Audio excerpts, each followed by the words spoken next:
the impeachment, the hearing on HJK, sa confidential fund mo, and a lot more. Sa tingin mo meron ka pang asa na pwedeng gawin nila sa inyo, ma'am? You know, really parang they will exhaust everything really to put the Dutertes down. Are you expecting more, ma'am? After the impeachment, arrest of PRRD, this complaint, you think are there more? Are you expecting more, GP? Yes, oo. Kasi, desperate people, they can think of the worst things to do. No? So, oo, naisip ko yan na hindi talaga titigil hanggang hindi ako makulong or mamatay. Yun na lang naman talaga ang dalawang hindi pa nila nagagawa sa ngayon. Pag-usapan natin, no? Yun nga po, eto pong political attack po sa mga Duterte, tuloy-tuloy po lahat po ng pangyayari na pwedeng isisi sa Duterte, pati nga po yung latest na naiya, no? Hindi ko talaga maintindihan. Alam po natin, aksidente to, hindi pa po nakukunan ng pahayag, no? Hindi pa po nila nakukunan ng pahayag yung driver. Pero ang konklusyon kagad, ang may kasalanan si Duterte. Nakasalukuyan pong nakakulong doon sa malayong lugar ng The Netherlands o The Hague, Netherlands. No? Ngayon naman po si BP Sara, alam naman po natin, si Pulong, nilalabas po yung mga video. Si BP Sara po, wala pong katapusan ng paninira kay BP Sara. No? Sumasagot lang po, actually hindi po nauna si BP Sara. Katulad ng sinasabi ni BP Sara, hindi po sila ang nauna. Kung uugatin nyo po, ang nauna pong bumira ng 125 million in 11 days, yun po ang unang bira. Sa galit po ng mga Duterte, bumira na rin po yung mga Duterte. Kaya alam na po natin nung sinimulan pong atakihin ng mga congressman si BP Sara, wala na pong katapusan. No? Talagang, sabi nga ni BP Sara, is either makulong siya or mategi bago matapos to. Pero mali ka pa rin. No, mali ka BP Sara dahil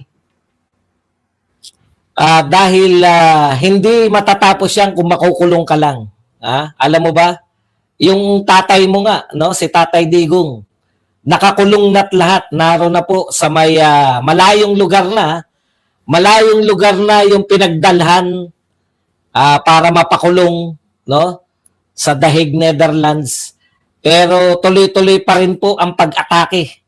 Lahat ng nagaganap sa Pilipinas ngayon, no? Yung pong mga problema po, yung hindi nila maipatupad yung 20 pesos na bigas, ay hinahanap naman daw po yung 7 pesos na bigas ni Tatay Digong. Kaya BP Sara, no? Hindi totoo yan. Hindi matatapos yan pag ikaw ay napakulong na nila. Tatay Digong, nakakulong na, nasa malayong lugar, hindi pa rin tinatantanan. No? Ganyang ka-insecure yung mga kalaban nyo sa politika. No? Palibasa nga, ayon na nga rin sa'yo, palibasa, si BP Sara, palibasa si BBM ay wala naman talagang proyekto na kayang ipagmalaki. Kaya ang kakayahan lang nila manira ng kanilang mga political opponents. Yun po ang no? Yan po ang tanda po ng pinaka-inutil. Inutil na pinuno. Yung ang kaya mo lang gawin ay manira at hindi maipagmalaki. Ganon din po, kung inutil po ang pinuno, inutil din lahat ng mga supporter. Dahil wala rin po silang kakayahang ipagmalaki. Ano ipagmamalaki nila? Kundi paninira lang po sa Duterte. Yan po yun . Pag wala kang may pagmalaki, manira ka na lang. Sanay na sanay tayo dyan, sa opisina man, sa lahat. Di ba? Nakikita natin bakit tayo galit na galit sa mga sipsip. Kasi paninira lang po ang kaya nila . Di ba? Yung mga sipsip po, para po mapaangat sa pwesto, yun po yung pagkakaiba ng mga taong mayroong abilidad. Yung mayroong mga kakayahan. Hindi po nila kinakailangang manira ng kapwa para umangat sa pwesto. Pero tandaan nyo po, yung mga sip-sip, yung mga ang alam lang ay siraan ng kapwa, wala po talagang kakayahan yan. Kaya madalas na ma-promote dahil, sira na sira .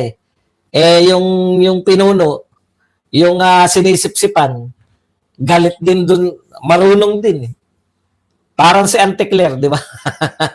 Tuwan-tuwa kay Auntie Claire yung mga boss niya eh. Paano? Marunong maglaro si Auntie Claire. Alam na alam niya na walang kakayahan yung boss niya. Alam na alam niya na wala silang may pagmamalaki. Sira lang dito, sira doon. Kaya kita nyo, ito po ang pinaka-worst. Tawagin na nating spokes yan. Nagkukunwari pa kayo sa pangalan na hindi siya spokes. Nagkukunwari pa kayong hindi spokes, pero lahat ng sinasabi ni Auntie Claire, yun po ang posisyon ng palasyo. Di ba? Kaya talagang mapagkunwari eh. Lahat po dito sa gobyerno na to parang panay pambubudol. Di ba? Anong pro-China na naman? Wala nga akong binabanggit na China dito. Wala kayong katotoran. Yan lang ang i-atake nyo sa akin. China.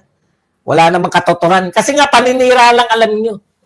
Sagutin nyo yung mga sinasabi ko. Simple lang naman sinasabi ko eh. Di ba? Mapanlin lang. Akalain mo, sasabihin, hindi ispook si Auntie Claire. Puta, araw-araw, ito po ang pahayag ng Pangulo, ito po ang pahayag ng palasyo. Kaya lahat-lahat sa kanila, panlilin lang. 20 pesos na bigas, isang araw lang. Panlilin lang. Tapos sa Cebu lang, isang lugar lang sa Cebu. Ganyan ang gobyerno eh. No? Kaya tama po yun. Di ba? Kaya tama po na etong mga tao na to, dahil walang maipagmalaki, paninira na lang. Akala naman nila, yung mga tao natutuwa na sira lang na sira. Hindi pa rin ba kayo nahihiya hanggang ngayon? Tuwing magrarally kayo, Duterte ang gusto ng mga tao. Hindi po kami naninira. Sinasabi po namin yung mga sinasabi ni BP Sara. Kaya namin ipagmalaki yung mga nagawa ni Duterte. Kayo ba? May kaya ba kayong ipagmalaki? Okay. Punta na tayo sa mga sinabi po ni BP Sara. Hindi po ako naniniwala na sa sinabi nga ni BP Sara na pag nakulong siya, titigil na yung paninira. Hindi po. No? Okay. Ano pa ang mga sinabi ni BP Sara? Sinabi rin po na BP Sara na dapat managot. No? Ito pong si BBM, pagdating po ng panahon. Kaya po talagang ayaw na nila kung hanggat maaari, ang susunod kay BBM ay kakampi niya. Bakit? Po siya, ngayon pa lang, alam na natin na sisingilin sila. Ipanalangin nyo na yung mga congressman na mananalo, kaalyado nyo pa rin hanggang matapos yung termino nyo. Dahil, ito po, impeachable offense talaga yan. No? Yung pinagkanulo mo, yung presidente ng Pilipinas, na dating presidente ng Pilipinas. Nakikita na po natin ngayon kung paano po magtrabaho si BP Sara. Hindi po siya nakakalimot. Binalikan niya yung mga congressman ng Maynila. At balita ko, hindi lang po sa Maynila niya ginawa yan. No? Pinupuntahan niya yung mga congressman na nambalatuba sa kanila. Ikinakampanya niya yung kalaban ng mga congressman na yan. Kaya may paglalagyan din po to, no? Pag si BP Sara po, ang nanalo. Yan yung sinasabi natin, no? Umani naman ito ng iba't ibang reaksyon mula sa ating mga netizens. Ayon kay Danilo Torres, well, that's the political game both of you are playing. Nasa madla na lang yan kung sino ang paniniwalaan nila. Pahayag naman ni Aaron Carter, kahit anong sira ninyo kay VP Sara, lalabas pera na kayo ang masama dahil sa klarong pamumulitika ninyo. At ito naman ang saloobin mula sa ating kababayan na si Wani Samaljag, laban lang VP Sara para sa Pilipinas, ikaw lang ang pag-asa ng bayan. Kawawa ang Pilipinas sa gobyernong ito. Mga kababayan, feel free to comment below para maglabas ng saloobin sa balitang ito.